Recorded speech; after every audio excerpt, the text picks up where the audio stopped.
কাদের জন্য রোজা রাখা না রাখার সুযোগ আছে?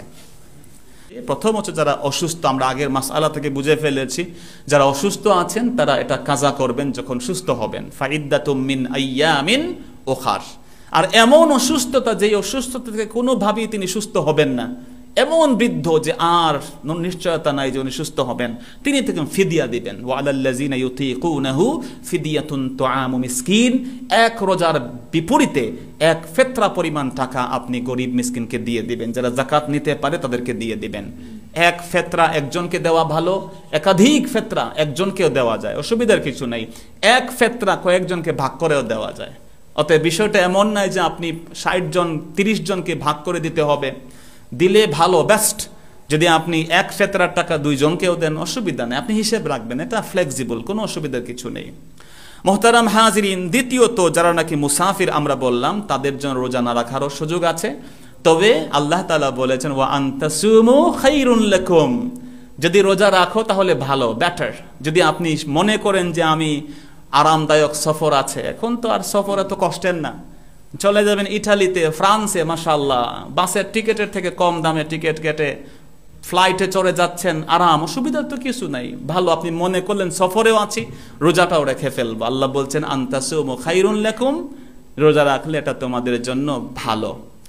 আর যদি এমন সফর, ফর এক্সাম্পল ঢাকা থেকে রওনা হয়েছেন আপনি বরিশাল বা পটুয়াখালী বাংলাদেশে গেছেন, বা বিয়ানী বাজারে, রাস্তাঘাট নষ্ট, যে কোনো কারণে এমন বোঝেন নাই, লক্ষর ঝক্কর বাসে উঠছেন, জীবন শেষ, এখন আপনি জোর করে রোজা রাখা জরুরি না। এক ব্যক্তি ঠাস হয়ে পড়ে আছে, মাথায় পানি ঢালছে, হাদিস শরীফে আছে, রাসূলুল্লাহ বললেন কি হয়েছে তার? সাহাবায়ে কেরাম বললেন নবী মুসাফিরুন ওয়া সায়েম, লোকটি মুসাফির এবং সায়েম।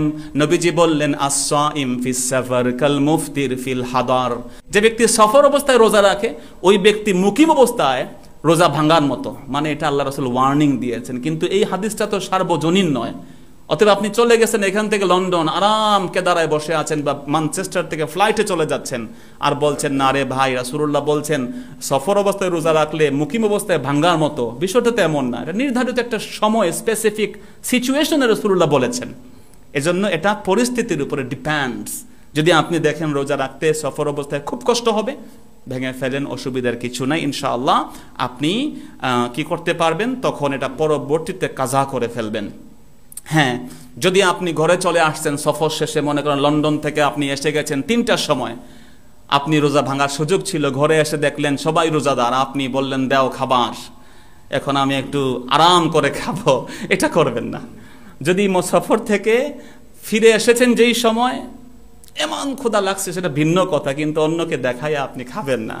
রোজার তাজিমে উচিত হচ্ছে বাকি দিনটুকু না খেয়ে থাকা। যতটুকু আপনি সফরে খেয়ে ফেলছেন, রোজা ভেঙে ফেলছেন, এটা এক জিনিস, কিন্তু বাকি সময়টা আপনি রোজার সম্মান, রোজার তাজিম, খেলে হারাম হবেন বলছি না, রোজার মাসলা হচ্ছে রোজার তাজিমে আপনি সেটা কি করবেন, না খেয়ে থাকবেন। সুবহানাল্লাহ, এটা ইসলামের সম্মান। মোহতারাম হাজরিন, তৃতীয়ত যে ব্যক্তি রোজা ভাঙার সুযোগ আছে মহিলাদের জন্য, যারা প্রেগন্যান্ট, যারা গর্ভবতী, তাদের জন্য রোজা ভাঙার সুযোগ আছে, এবং যারা ব্রেস্ট ফিডিং মাদার্স, যারা বুকের দুগ্ধ সন্তানকে দান করেন, খাওয়ান, তাদের জন্য রোজা ভাঙার সুযোগ আছে, যদি তিনি এই ভয় পান কখন, যে আমি রোজা রাখলে আমার সন্তান মালনিউট্রিশন, সে অপুষ্টিতায় ভুগবে, ডাক্তার বলছে তোমাকে এখন খেতে হবে, সন্তান অপুষ্টি আছে, তাহলে তখন তিনি রোজা ভাঙার সুযোগ আল্লাহ রাসূল বলেছেন। হাদিস শরীফ এসে সুনান নাসাইর 2274 নম্বর হাদিস, আল্লাহ ইসলাম বলেছেন ইন্নাল্লাহা ওয়াদা আনিল মুসাফির নিসফাস সালাতি ওয়াস সাওম ওয়া আনিল হুবলা ওয়াল মুরদি'। আল্লাহ তাআলা মুসাফিরের জন্য নামাজ অর্ধেক মাফ করে দিয়েছেন, 4 রাকাত নামাজকে 2 রাকাত বানিয়ে দিয়েছেন, এবং সিয়ামকে আল্লাহ তাআলা রুখসত দিয়েছেন ওই সময় না রেখে অন্য সময় রাখার। আর যারা নাকি প্রেগন্যান্ট, যারা নাকি গর্ভবতী মহিলা, এবং যারা দুগ্ধদায়িনী মা, তাদের জন্য আল্লাহ তাআলা ফ্লেক্সিবল করে দিয়েছেন, এটা তারা ওই সময় ভেঙে, যেই সময় তাদের এই প্রয়োজনটা থাকবে না, সন্তানের দুধের প্রয়োজন থাকবে না, তখন তারা সিয়ামটা কাজা করতে পারবেন। সুবহানাল্লাহ। এবং পঞ্চমত, আপনি এত বৃদ্ধ যে আপনি রোজা রাখার সুযোগ নাই, এই বৃদ্ধ বয়সে আল্লাহ তাআলা রোজা না রেখে আপনাকে ফিদিয়া দেওয়ার জন্য পারমিশন দিয়েছেন। আর ষষ্ঠ, যারা নাকি মাসে নির্ধারিত সময় অসুস্থ আমাদের মা বোনেরা, তাদের জন্য সিয়াম পালন না করে এটি কাজা করার সুযোগ রয়েছে।